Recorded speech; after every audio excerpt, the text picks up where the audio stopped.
Hello there, this is Bob Borchard coming to you from Old Town Mariposa in beautiful, historic Mariposa Hotel.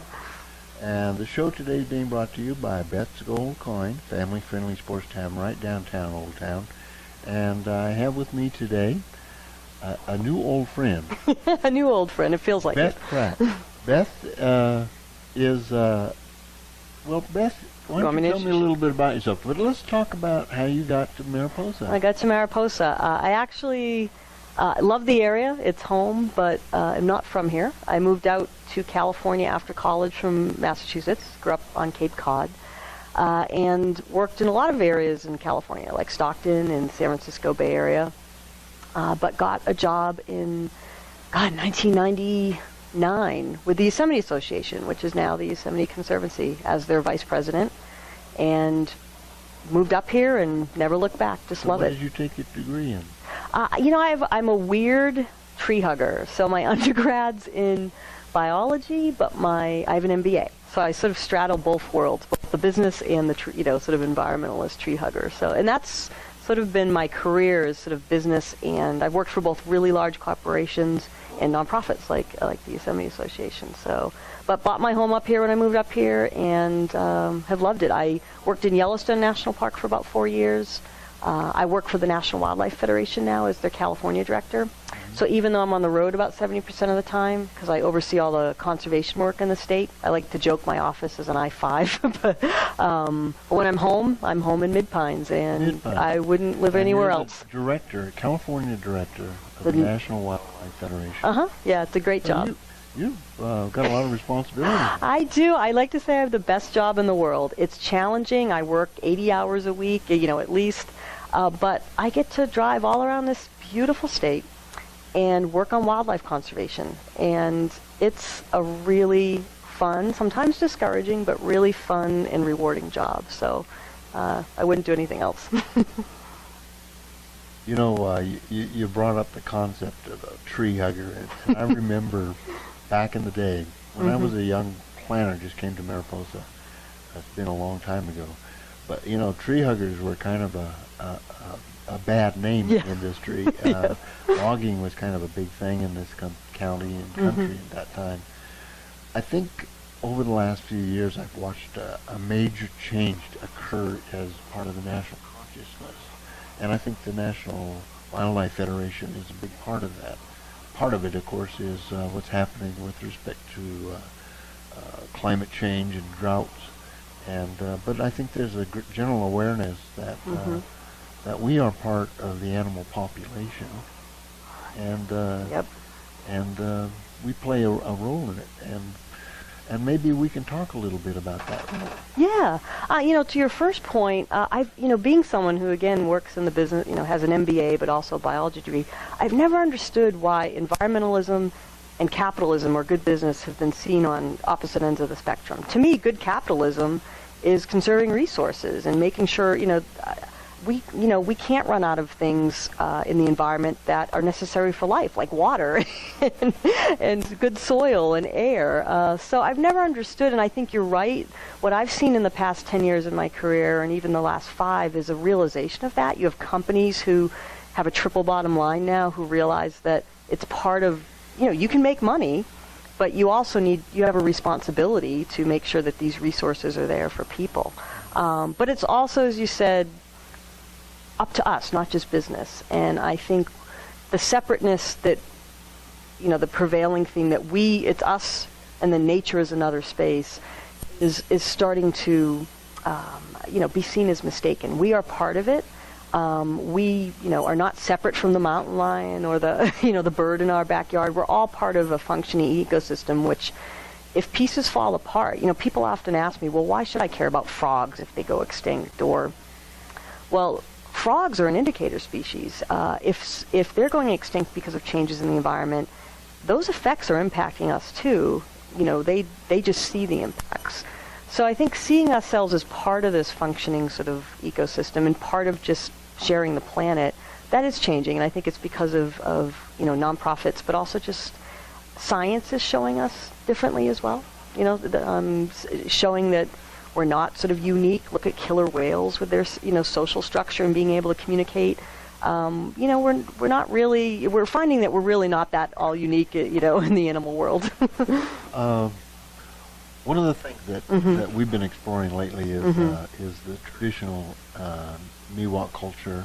I have some friends, and they are, in their belief system, part of nature, as opposed to the traditional, I think, American, as you call it, capitalist vision, where we are above nature. But beyond that, there is a unique niche that we, as residents of Mariposa, occupy with respect to our neighbors. Yes. And I'd like to explore that a little bit. Sure. I live out in the country. I've lived out at the ranch for many years. I live in town now, but even in town, I see wildlife all around us. Yep. And the stress that has been created in the last few years with this drought is very pronounced. Yes. And it has come to my way of thinking that there's a role that we can play to help alleviate. We have, first off, in my mind, made the stress for our neighbors a lot more stressful by virtue of our occupancy. But we can play a very constructive role in trying to minimize that stress. Water supplies become obvious. Exactly. Food supplies. But maybe you could... you've touched on something that's been the theme. I just finished writing a book that'll be out later this year. Is this? This is it, yeah. This is the sample chapter that... Are we getting a picture? Yeah, and it was about the good news. I focus on the bad news a lot. We tend to focus on the bad news a lot when we work in the environmental world because there's a lot of it. But what's happening in California, I think California is particularly a good model for a lot of reasons, is that people are doing things for wildlife and in their own backyards. What we're finding, Yosemite is my favorite place on earth. I was just married there in August. Congratulations. Yes. My husband and I actually, as part of this segment, my husband will kill me because I keep forgetting to use my married name. It's Beth Pratt-Bergstrom, so let me put a plug in for that. But after 45 years, it's tough to remember. But, we live near Yosemite, which again is my favorite place on earth. And, as we were talking about, conservation used to be about setting aside islands of habitat like Yosemite and saying, check, wildlife has a spot, job well done. But what I've been exploring in this book and what I've been seeing all throughout California and what conservation worldwide is seeing now is it doesn't work. Animals are going extinct and having problems even in the best protected places in the world like Yosemite. And what we have to start seeing is, and what we have to start doing is seeing nature is part of our everyday lives, whether we live in town, in a city. Nature needs room to move. Islands of habitat don't work, and that does mean coming into populated areas. The mountain lion you see behind you is P22. He is probably the world's most... P22. It stands for... That's not very romantic. It's grown on us. It isn't, but it stands for Puma 22. The National Park Service, who we help support through our work, their research on P22 and other lions down in the LA area. He's the 22nd lion to be decollared. Well, the campaign that we're working on down there called Save LA Cougars has just gone worldwide to try to build a crossing for these animals. But he lives in the middle of LA, the middle. Like, we're not talking the outskirts. He is 2 miles from Hollywood Boulevard. And it's because he needed room to roam. He was hemmed in by the freeways. And LA has embraced it. And what I often say to people is if LA can exist with a mountain lion, the park that he lives in is 8 square miles, 10 million people visit it. Nobody sees him, and LA has rallied around this cat. So if LA can do it, who has long been known as the poster child for environmental degradation, everybody can. Mariposan residents can. And it's pretty easy. As we see with P22, as we see with other wildlife, they really don't need much. And let me give you a good example that relates to mountain lions here. My parents, they live right off of 140, right off the highway. And my mother, right near the Yosemite Bug. You brought your parents? I brought my parents here after 75 years in New England. They moved out here 2 miles down the road, and I'll tell you, after the winter Boston had, they were very happy to. They like that they don't have 7 feet of snow to shovel.